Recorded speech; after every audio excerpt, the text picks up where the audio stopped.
Hello guys, welcome to my mini blog. पवित्र अक्षय तृतीया उपलक्षे समस्त को मो तरफ हार्दिक शुभेच्छा। पहुँची जाइए आज मु गंगा नदी कूल को। देखिपे केते सुंदर दृश्य। गंगारे स्नान करने किछि नियम अछि।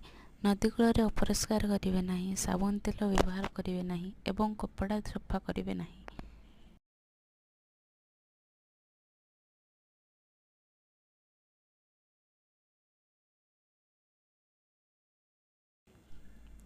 जो माने गंगारे स्नान करिवार सुजोग पाई नथिले समस्त गाधे पड़ी। जय गंगा मैया की। गोटे पटे पुरुष मानकर आ गोटे साइड महिला मानक पई गाधेबार सुजोग करा जायछि। गभीर जल भीतर को पसंद नहीं, जीवन बहुत मूल्यवान।